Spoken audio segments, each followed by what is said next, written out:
आइए सुनिए गोदान भाग 24। सोना 17वें साल में थी और इस साल उसका विवाह करना आवश्यक था।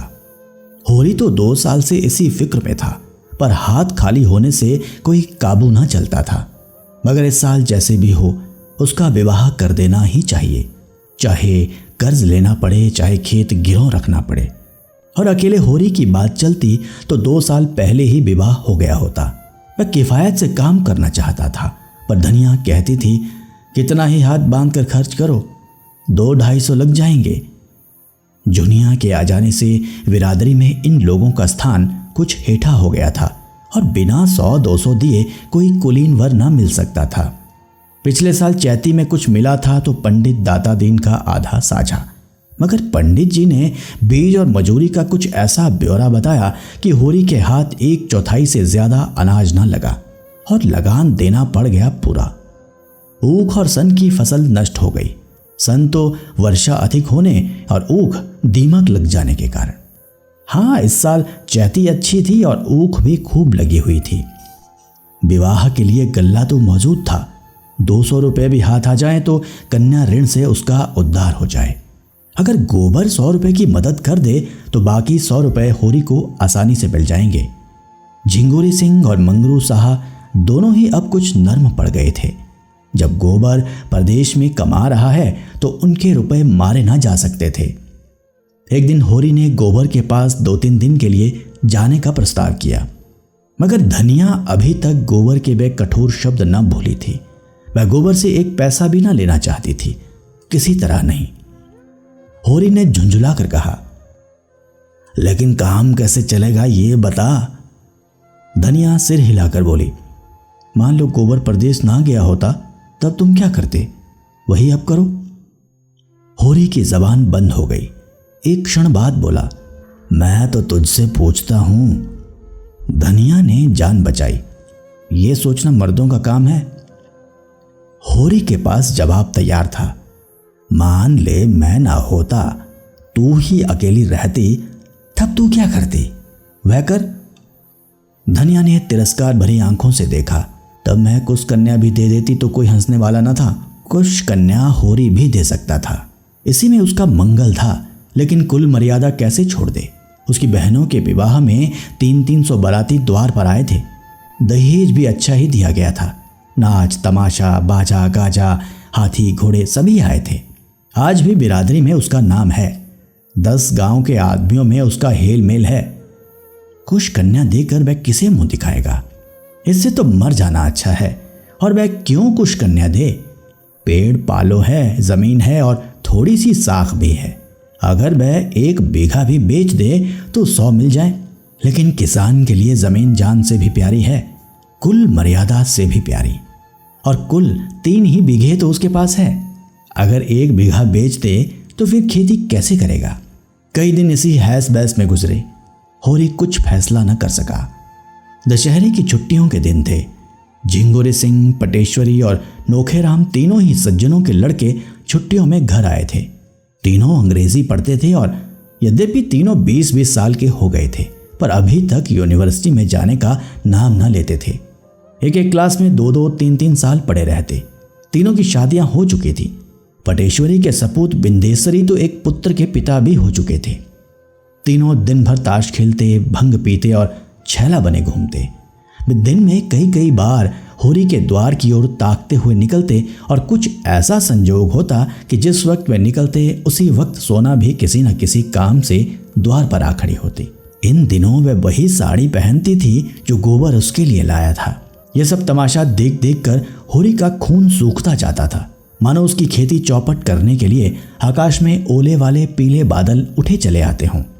एक दिन तीनों उसी कुएं पर नहाने जा पहुंचे जहां होरी ऊख सींचने के लिए पुर चला रहा था।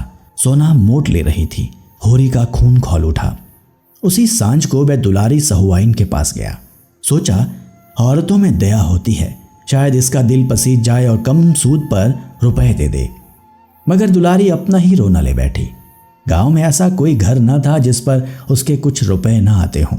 यहां तक कि झिंगुरी सिंह पर भी उसके 20 रुपए आते थे, लेकिन कोई देने का नाम न लेता था। बेचारी कहां से रुपए लाए। होरी ने गिड़गिड़ा कर कहा, भाभी बड़ा पुण्य होगा, तुम रुपए न दोगी, मेरे गले की फांसी खोल दोगी। झिंगुरी और पटेसरी मेरे खेतों पर दांत लगाए हुए हैं। मैं सोचता हूँ बाप दादा की यही तो निशानी है, ये निकल गई तो जाऊंगा कहाँ। एक सपूत वह होता है कि घर की संपत्ति बढ़ाता है। मैं ऐसा कपूत हो जाऊं कि बाप दादों की कमाई पर झाड़ू फेर दूं। दुलारी ने कसम खाई। होरी, मैं ठाकुर जी के चरण छूकर कहती हूँ कि इस समय मेरे पास कुछ नहीं है। जिसने लिया वह देता नहीं तो मैं क्या करूं? तुम कोई गैर तो नहीं हो, सोना भी मेरी ही लड़की है, लेकिन तुम ही बताओ मैं क्या करूं? तुम्हारा ही भाई हीरा है, बैल के लिए 50 रुपए लिए, उसका तो कहीं पता ठिकाना नहीं। उसकी घरवाली से मांगो तो लड़ने के लिए तैयार। शोभा भी देखने में बड़ा सीधा साधा है, लेकिन पैसा देना नहीं जानता। और असल बात तो ये है कि किसी के पास है ही नहीं, दे कहाँ से? सबकी दशा देखती हूँ, इसी मारे सब्र कर जाती हूँ। लोग किसी तरह पेट पाल रहे हैं और क्या। खेती बाड़ी बेचने की मैं सलाह ना दूंगी, कुछ नहीं है, मर्जाद तो है। फिर कन्फुसकियों में बोली, पटेसरी लाला का लौंडा तुम्हारे घर की ओर बहुत चक्कर लगाया करता है। तीनों का वही हाल है, इनसे चौकस रहना। ये शहरी हो गए हैं, गांव का भाईचारा क्या समझे। लड़के गांव में भी हैं, मगर उनमें कुछ लिहाज है, कुछ अदब है, कुछ डर है। ये सब तो छूटे सांड है। मेरी कौशल्या ससुराल से आई थी, मैंने इन सबों के ढंग देखकर उसके ससुर को बुलाकर विदा कर दिया। कोई कहाँ तक पहरा दे। होरी को मुस्कुराते देखकर उसने सरस ताड़ना के भाव से कहा, हंसोगे होरी तो मैं भी कुछ कह दूंगी। तुम क्या किसी से कम नटखट थे? दिन में 25 बार किसी न किसी बहाने मेरी दुकान पर आया करते थे, मगर मैंने कभी ताका तक नहीं। होरी ने मीठे प्रतिवाद के साथ कहा, यह तो तुम झूठ बोलती हो भाभी। मैं बिना कुछ रस पाए थोड़े ही आता था। चिड़िया एक बार परच जाती है तभी दूसरी बार आंगन में आती है। चल झूठे, आंखों से ना ताकती रही हो, लेकिन तुम्हारा मन तो ताकता ही था, बल्कि बुलाता था। अच्छा रहने दो, बड़े आया अंतर्जामी बनके। तुम्हें बार बार मंडराते देख के मुझे दया आ जाती थी, नहीं तुम कोई ऐसे बांके जवान न थे। हुसैनी एक पैसे का नमक लेने आ गया और ये परिहास बंद हो गया। हुसैनी नमक लेकर चला गया तो दुलारी ने कहा, गोबर के पास क्यों नहीं चले जाते, देखते भी आओगे और शायद कुछ मिल भी जाए। होरी निराश मन से बोला, वह कुछ ना देगा। लड़के 4 पैसे कमाने लगते हैं तो उनकी आंखें फिर जाती हैं। मैं तो बेहयाई करने को तैयार था, लेकिन धनिया नहीं मानती। उसकी मर्जी बिना चला जाऊं तो घर में रहना अपाड़ कर दे। उसका स्वभाव तो जानती हो। दुलारी ने कटाक्ष करके कहा, तुम तो मेहरिया के जैसे गुलाम हो गए। तुमने पूछा ही नहीं तो क्या करता। मेरी गुलामी करने को कहते तो मैंने लिखा लिया होता। सच तो अब से क्या बिगड़ा है, लिखा लो ना। 200 में लिखता हूँ, इन दामों महंगा नहीं हूँ। तब धनिया से तो ना बोलोगे? नहीं, कहो कसम खाऊं। और जो बोले तो मेरी जीभ काट लेना। अच्छा तो जाओ, वर ठीक ठाक करो, मैं रुपए दे दूंगी। होरी ने सजल नेत्रों से दुलारी के पांव पकड़ लिए। भावावेश से मुंह बंद हो गया। सहुआइन ने पांव खींचकर कहा, अब यही शरारत मुझे अच्छी नहीं लगती। मैं साल भर के भीतर अपने रुपए सूद समेत कान पकड़ कर लूंगी। तुम तो व्यवहार में ऐसे सच्चे नहीं हो, लेकिन धनिया पर मुझे विश्वास है। सुना पंडित तुमसे बहुत बिगड़े हुए हैं। कहते हैं इसे गांव से निकाल कर नहीं छोड़ा तो बामन नहीं। तुम सिलिया को निकाल बाहर क्यों नहीं करते? बैठे बैठाए झगड़ा मोल ले लिया है। धनिया उसे रखे हुए है, मैं क्या करूं? सुना है पंडित काशी गए हैं, वहां एक बड़ा नामी विद्वान पंडित है। मैं 500 मांगता है, तब पराश्चित कराएगा। भला पूछो ऐसा अंधेर कहीं हुआ है? जब धर्म नष्ट हो गया तो 1 नहीं 1000 पराश्चित करो, इससे क्या होता है? तुम्हारे हाथ का छुआ पानी कोई ना पिएगा, चाहे जितना पराश्चित करो। होरी यहां से घर चला तो उसका दिल उछल रहा था। जीवन में ऐसा सुखद अनुभव उसे ना हुआ था। रास्ते में शोभा के घर गया और सगाई लेकर चलने के लिए न्योता दे आया। फिर दोनों दातादीन के पास सगाई की शायद पूछने गए। वहां से आकर द्वार पर सगाई की तैयारियों की सलाह करने लगे। धनिया ने बाहर आकर कहा, बाहर रात गई, अभी रोटी खाने की बेला नहीं आई। खाकर बैठो, गपड़ चौथ करने को तो सारी रात पड़ी है। होरी ने उसे भी परामर्श में शरीक होने का अनुरोध करते हुए कहा। इसी सहालग में लगन ठीक हुआ है। बता क्या क्या सामान लाना चाहिए? मुझे तो कुछ मालूम नहीं। जब कुछ मालूम ही नहीं तो सलाह करने क्या बैठे हो? रुपए पैसे का डौल भी हुआ कि मन में मिठाई खा रहे हो? होरी ने गर्व से कहा। तुझे इससे क्या मतलब? तू इतना बता दे क्या क्या सामान लाना होगा। तो मैं ऐसी मन की मिठाई नहीं खाती। तू इतना बता दे कि हमारी बहनों के ब्याह में क्या क्या सामान आया था। पहले ये बता दो, रुपए मिल गए? हाँ मिल गए, और नहीं क्या भंग खाई है? तो पहले चलकर खा लो, फिर सलाह करेंगे। मगर जब उसने सुना कि दुलारी से बातचीत हुई है तो नाक सिकोड़ कर बोली, उससे रुपए लेकर आज तक कोई उरीन हुआ है? चुड़ैल कितना कसकर सूद लेती है, लेकिन करता क्या, दूसरा देता कौन है? ये क्यों नहीं कहते कि इसी बहाने दो गाल हंसने बोलने गया था। बूढ़े हो गए पर यह भान न गई। तू तो धनिया कभी कभी बच्चों की सी बातें करने लगती है। मेरे जैसे फटे हालों से वह हंसे बोलेगी? सीधे मुंह बात तो करती नहीं। तुम जैसों को छोड़कर उसके पास और जाएगा ही कौन? उसके द्वार पर अच्छे अच्छे नाक रगड़ते हैं धनिया, तू क्या जाने। उसके पास लक्ष्मी है। उसने जरा सी हामी भर दी, तुम चारों ओर खुशखबरी लेकर दौड़े। हामी नहीं भर दी, पक्का वादा किया है। होरी रोटी खाने गया और शोभा अपने घर चला गया तो सोना सिलिया के साथ बाहर निकली। वह द्वार पर खड़ी सारी बातें सुन रही थी। उसकी सगाई के लिए 200 रुपए दुलारी से उधार लिए जा रहे हैं। यह बात उसके पेट में इस तरह खलबली मचा रही थी जैसे ताज़ा चूना पानी में पड़ गया हो। द्वार पर एक कुप्पी जल रही थी जिसके ताक के ऊपर की दीवार काली पड़ गई थी। दोनों बैल नांद में सानी खा रहे थे और कुत्ता जमीन पर टुकड़े के इंतजार में बैठा हुआ था। दोनों युवतियां बैलों की चरनी के पास आकर खड़ी हो गई। सोना बोली, तूने कुछ सुना? दादा सहुआइन से मेरी सगाई के लिए 200 रुपए उधार ले रहे हैं। सिलिया घर का रत्ती रत्ती हाल जानती थी। बोली, घर में पैसा नहीं है तो क्या करें? सोना ने सामने के काले वृक्षों की ओर ताकते हुए कहा, मैं ऐसा ब्याह नहीं करना चाहती जिससे माँ बाप को कर्ज लेना पड़े। कहाँ से देंगे बेचारे, बता? पहले ही कर्ज के बोझ में दबे हुए हैं। 200 और ले लेंगे तो बोझा और भारी होगा कि नहीं? बिना दान दहेज के बड़े आदमियों का कहीं ब्याह होता है पगली? बिना दहेज के तो कोई बूढ़ा ठेला ही मिलेगा। जाएगी बूढ़े के साथ? बूढ़े के साथ क्यों जाऊं? भैया बूढ़े थे जो जुनिया को ले आए। उन्हें किसने क्या पैसे दहेज में दिए थे? उसमें बाप दादा का नाम डूबता है। मैं तो सुनारी वाली से कह दूंगी, अगर तुमने एक पैसा भी दहेज लिया तो मैं तुमसे ब्याह न करूंगी। सोना का विवाह सोनारी के एक धनी किसान के लड़के से ठीक हुआ था, और जो वो कह दे कि मैं क्या करूं, तुम्हारे बाप देते हैं, मेरे बाप लेते हैं, इसमें मेरा क्या अख्तियार है? सोना ने जिस अस्त्र को रामबाण समझा था अब मालूम हुआ कि वह बांस की कैन है। हताश होकर बोली, मैं एक बार उससे कहकर देख लेना चाहती हूँ। अगर उसने कह दिया मेरा कोई अख्तियार नहीं है तो क्या गोमती यहाँ से बहुत दूर है, डूब मरूंगी। माँ बाप ने मर मर कर पाला पोसा, उसका बदला क्या यही है कि उनके घर से जाने लगूं तो उन्हें कर्ज से और लादती जाऊं? माँ बाप को भगवान ने दिया हो तो खुशी से जितना चाहें लड़की को दें, मैं मना नहीं करती। लेकिन जब वह पैसे पैसे को तंग हो रहे हैं, आज महाजन नालिश करके लीलाम करा ले तो कल मजूरी करनी पड़ेगी। तो कन्या का धर्म यही है कि डूब मरे। घर की जमीन जायदाद तो बच जाएगी, रोटी का सहारा तो रह जाएगा। माँ बाप 4 दिन में मेरे नाम को रोकर संतोष कर लेंगे। ये तो ना होगा कि मेरा ब्याह करके उन्हें जन्म भर रोना पड़े। 3-4 साल में 200 के दूने हो जाएंगे। दादा कहाँ से ला कर देंगे? सिलिया को जान पड़ा जैसे उसकी आंख में नई ज्योति आ गई है। आवेश में सोना को छाती से लगाकर बोली, तूने इतनी अकल कहाँ से सीख ली सोना? देखने में तो तू बड़ी भोली भाली है। इसमें अकल की कौन बात है चुड़ैल? क्या मेरी आंखें नहीं है कि मैं पागल हूँ? 200 मेरे ब्याह में ले, 3-4 साल में वह दूना हो जाए, तब रुपया के ब्याह में 200 और लें।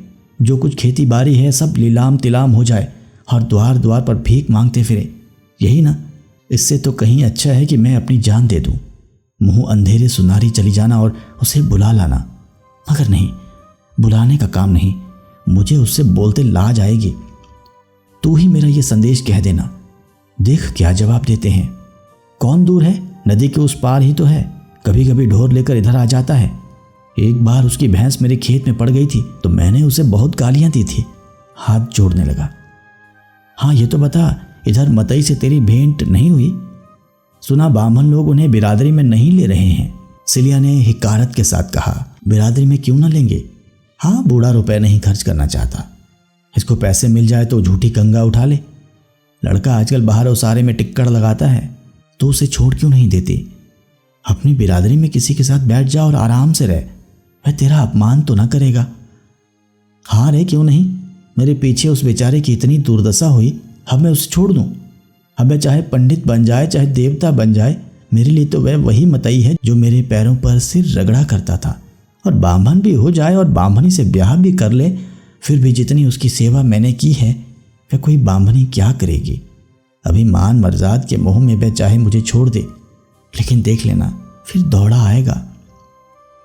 हाँ चुका, अब तुझे पा जाए तो कच्चा ही खा जाए। तो उसे बुलाने ही कौन जाता है? अपना अपना धर्म अपने अपने साथ है। वह अपना धर्म तोड़ रहा है तो मैं अपना धर्म क्यों तोड़ूं? प्रातःकाल सिलिया सोनारी की ओर चली, लेकिन होरी ने रोक लिया।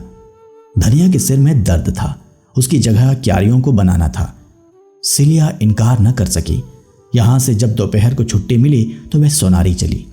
इधर तीसरे पहर होरी फिर कुएं पर चला तो सिलिया का पता न था। बिगड़ कर बोला, सिलिया कहाँ उड़ गई? रहती है न जाने किधर चल देती है, जैसे किसी काम में जी ही नहीं लगता। तू जानती है सोना कहाँ गई है? सोना ने बहाना किया, मुझे तो कुछ मालूम नहीं। कहती थी धोबन के घर कपड़े लेने जाना है, वहीं चली गई होगी। धनिया ने खाट से उठकर कहा, चलो मैं क्यारी बनाए देती हूं। कौन उसे मजूरी देते हो जो बिगड़ रहे हो? हमारे घर में रहती नहीं है, उसके पीछे सारे गांव में बदनाम नहीं हो रहे हैं। अच्छा रहने दो, एक कोने में पड़ी हुई है तो उससे किराया लोगे? एक कोने में नहीं पड़ी हुई है, एक पूरी कोठरी लिए हुए है। तो उस कोठरी का किराया होगा कोई 50 रुपए महीना।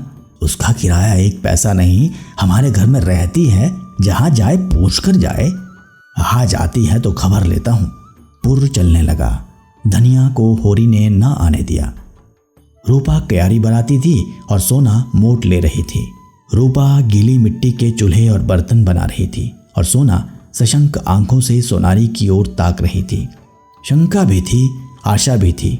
शंका अधिक थी, आशा कम। सोचती थी उन लोगों को रुपए मिल रहे हैं तो क्यों छोड़ने लगे। जिनके पास पैसे हैं वे तो पैसे पर और भी जान देते हैं, और गौरी महतो तो एक ही लालची है। मथुरा में दया है, धर्म है, लेकिन बाप की जो इच्छा होगी वही उसे माननी पड़ेगी। मगर सोना भी बच्चा को ऐसा फटकारेगी कि याद करेंगे। वह साफ कहेगी, जाकर किसी धनी की लड़की से ब्याह कर, तुझ जैसे पुरुष के साथ मेरा निवाह ना होगा। कहीं गौरी महतो मान गए तो मैं उनके चरण धो धो कर पिएगी। उनकी ऐसी सेवा करेगी कि अपने बाप की भी ना की होगी, और सिलिया को भरपेट मिठाई खिलाएगी। गोबर ने उसे जो रुपया दिया था उसे वह अभी तक संचय हुए थी। इस मृदु कल्पना से उसकी आंखें चमक उठी और कपोलों पर हल्की सी लाली दौड़ गई। मगर सिलिया अभी तक आई क्यों नहीं? कौन बड़ी दूर है? नहाने दिया होगा उन लोगों ने। आहा, वे आ रही है, लेकिन बहुत धीरे धीरे आती है। सोना का दिल बैठ गया। अब आगे नहीं माने शायद। नहीं, सिलिया दौड़ती आती तो सोना से हो चुका ब्याह, मुंह धो रखो। सिलिया आई जरूर, पर कुएं पर ना आकर खेत में क्यारी बनाने लगी। डर रही थी होरी पूछेंगे कहाँ थी अब तक, तो क्या जवाब देगी। सोना ने यह 2 घंटे का समय बड़ी मुश्किल से काटा, पर छूटते ही वह भागी हुई सिलिया के पास पहुंची। वहां जाकर तू मर गई थी क्या? ताकते ताकते आंखें फूट गई। सिलिया को बुरा लगा। तो क्या मैं वहां सोती थी? इस तरह की बातचीत राह चलते थोड़ी ही हो जाती है। अवसर देखना पड़ता है। मथुरा नदी की ओर ढोर चराने गए थे, खोजती खोजती उसके पास गई और तेरा संदेशा कहा। ऐसा प्रसन्न हुआ कि तुझसे क्या कहूं। मेरे पांव पर गिर पड़ा और बोला, सिल्लो, जब से सुना है कि सोना मेरे घर में आ रही है तब से आंखों की नींद हर गई है। उसकी वह गालियां मुझे फल गईं, लेकिन काका को क्या करूं, वह किसी की नहीं सुनते।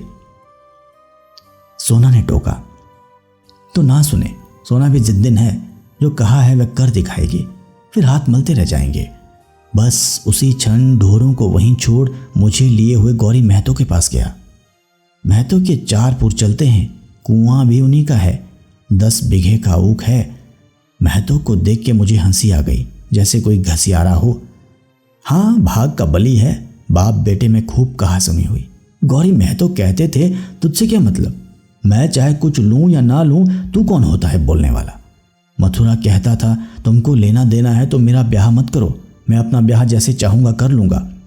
बात बढ़ गई और गौरी महतो ने पन्हैया उतार कर मथुरा को खूब पीटा। कोई दूसरा लड़का इतनी मार खाकर बिगड़ खड़ा होता। मथुरा एक घूंसा भी जमा देता तो महतो फिर ना उठते, मगर बेचारा 50 जूते खाकर भी कुछ ना बोला।